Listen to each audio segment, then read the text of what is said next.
Salut tout le monde, c'est Simon, je vous retrouve pour une vidéo. On part du côté de la Liga ce coup-ci. Il restera plus que la Bundesliga pour clôturer cette journée. La PL, je la ferai demain. Donc voilà. La Liga, la semaine dernière, la Sociedad, ça c'était lundi. La Sociedad a tapé Villarreal 1-0. Je l'ai pas vu, donc je peux pas trop en dire énormément de choses sur ce match-là. L'Atlético contre Osasuna, il y a une victoire 1-0 de l'Atlético. Putain, je l'ai vu en plus celui-là. C'est une remise de l'anglais, je crois, il me semble, de la tête. Pas mal là pour Alvarez, qui a permis de débloquer la situation. Et l'Atlético, voilà, une fois qu'il mène, c'est plutôt tranquille. Las Palmas Retafe, du coup, je vous en avais parlé, du retour de Mayoral, c'est lui qui a marqué. Ici, je pensais que Las Palmas, ils allaient faire peut-être mieux. Mais Retafe, je les voyais pas descendre, de toute façon. Les Ganes sont un peu mal en pointe, à Alaves. Valladolid, normalement, ça descend. Valence, j'espère qu'ils vont se maintenir. Las Palmas, ça devrait se maintenir aussi. Leganés, Alaves, Espagnol, Valladolid, je pense que ça va jouer là. Après, Valence, j'espère, mais ce qu'il lancera, je sais pas trop. Qu'est-ce qu'il lancera, je sais pas trop. Séville, du coup, Valence, un but partout. Valence, voilà, il y a trop de mauvais messages. La barre contre le Real à la dernière seconde pour égaliser. L'égalisation contre Séville en fin de match, vraiment pas de chance, quoi. Vraiment, il y a tout pour descendre, hein. L'Espagnol a fait un nul contre Leganés.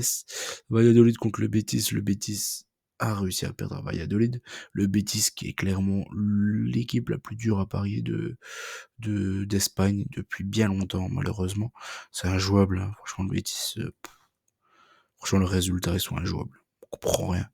Alaves contre Girone, Girone a marqué dans les ultimes secondes contre Alaves. Et Vallecano ont tapé le Celta. Ça, c'était le match du vendredi soir. C'était un bon match d'ailleurs celui-là. Donc voilà, bon, il y a pas eu beaucoup de beaux matchs. Clairement, il y en a pas eu même, à part Vallecano, Celta. Le niveau du championnat espagnol, franchement, quand on enlève les 5 meilleures, enfin les 5 grosses équipes là, il y a plus rien. Le néant total, là. Enfin bref. On part la journée 20 maintenant, celle de ce week-end, Espagnol contre Valladolid pour commencer. Valladolid vient de taper le Betis, mais l'Espagnol à domicile ça perd jamais. Rarement, en tout cas pas contre les équipes de ce niveau-là. Là, ils avaient fait un nul contre Leganés. Je pense que Valladolid c'est même plus faible que les Leganés, donc je suis parti sur une victoire de l'Espagnol, 2-0.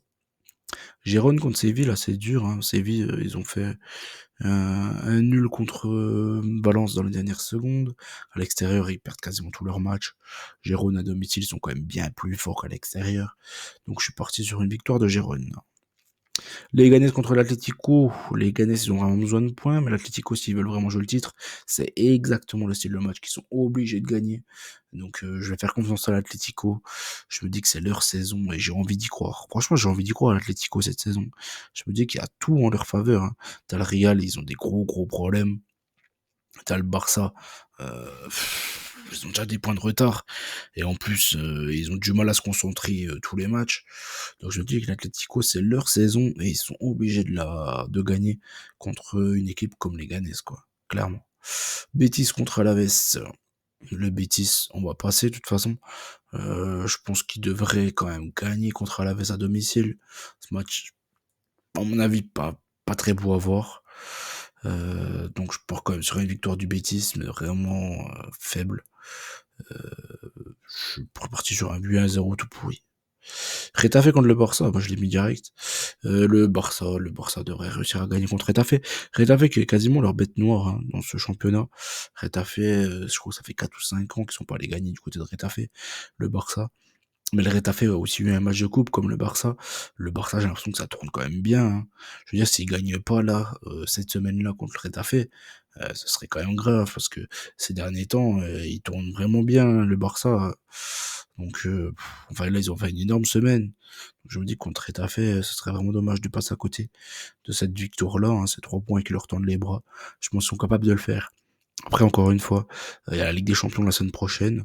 Donc, il faut se méfier que ce soit l'Atlético, le Barça et le Real. Il peut y avoir des douilles. Après là, franchement, sur les 3 matchs qu'on voit là, normalement, c'est minimum 2 sur 3 quoi. Il y en a peut-être une qui va faire un nul, mais c'est minimum 2 sur 3 logiquement sur le papier, quoi. Normalement, ça devrait faire 3 sur 3 d'ailleurs. Le Celta contre Bilbao. Bilbao qui joue là actuellement en coupe. Ils sont défaits 2-1 à la mi-temps par Osasuna. Là, je tourne à la mi-temps. Et le Celta, moi, ils me plaisent bien. Ils jouent vraiment bien au foot. Donc, vraiment, j'ai partir sur Bilbao, mais un peu à contre-cœur sur ce match-là. Le Real contre Las Palmas, quand même. Même si le Real, ils ont un énorme, enfin, doivent gagner leurs 2 matchs de Ligue des Champions qui restent. Même s'ils ont pris une énorme dérouillée contre le Barça. D'ailleurs, on va en parler 2 secondes de ce match-là. Real contre le Barça, du coup, ils ont gagné 5-2, hein. Nos amis barcelonais. Vraiment, il n'y a pas eu match, hein. Le Real, on aurait pu y croire. Parce que Mbappé, au final, il marque contre le cours du jeu en début de rencontre. Franchement, le Barça avait déjà eu 2 grosses occasions avant le but de Mbappé. Après, le Barça, ils ont pris l'ascendant, clairement, techniquement. Et surtout, milieu de terrain. Milieu de terrain du Real, il est inexistant. Et la seule chose qui maintient vraiment l'énorme dérouillé qu'ils auraient dû prendre le Real, c'est l'arbitre. Parce que l'arbitre a été catastrophique. Comment Kamavinga n'a pas pu prendre un 2e jaune sur Yamal, je crois, quand il le retient et tout, un geste d'anti-jeu, mais flagrant. Il y a eu pas mal de mauvais gestes en plus des joueurs du Real, il y en a eu quelques-uns, ils auraient dû se prendre un minima un rouge, hein. Je comprends pas comment c'est possible de pas siffler ça. Et le Barça, même à eux du coup, qui ont eu un exclu, Szczęsny, même à 10 contre 11, bah, ils étaient meilleurs que le Real. Vraiment, ça va qu'en contre-attaque, ils ont vraiment voulu gagner du temps et pas vraiment assommer l'adversaire et en remarquer un autre, parce que vraiment, il y avait la place. Même à 10 contre 11, il y a eu la place pour marquer. Et le milieu de terrain du Barça, il est catastrophique. Chouameni en défense centrale, il est catastrophique aussi. Euh, Vraiment, le Real, pour moi, en fait, le vrai problème du Real, c'est qu'il veut mettre Bellingham et Mbappé. Et Bellingham, il a envie de ballon d'or, donc pour être ballon d'or maintenant, il faut toujours marquer des buts. Il a un style de jeu qui est compliqué pour lui donner le ballon d'or s'il marque pas de but, hein, vraiment. C'est pas Rodri, quoi, le mec, hein. Tu vois pas que lui sur le milieu de terrain.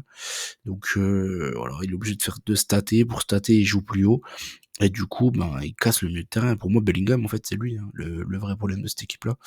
Soit tu enlèves Mbappé, tu mets Bellingham en faux neuf, ou soit tu enlèves Bellingham et tu mets un vrai milieu de terrain, un vrai milieu dev dans ce milieu de terrain-là. Et tant qu'ils auront pas ça, ils auront une équipe coupée en 2. C'est ce qui se passe actuellement. Contre Stuttgart, ils avaient pris l'eau, ils auraient dû perdre. Contre Dortmund, ils auraient dû perdre. Au final, ils sont revenus en fin de rencontre, mais ils auraient dû perdre 100 fois le match.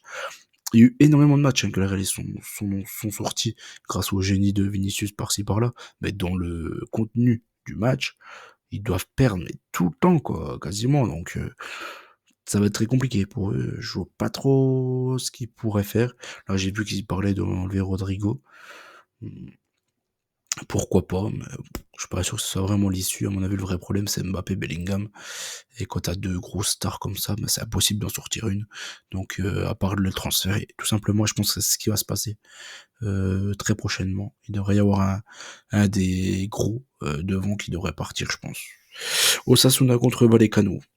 Osasuna, ils font un bon match là. Vallecano, ils sont menés 2-1 contre la Sociedad. Osasuna mène 2-1 à Bilbao. Je pense que les 2 équipes peuvent être fatiguées ce week-end. On partirait peut-être sur un nul là.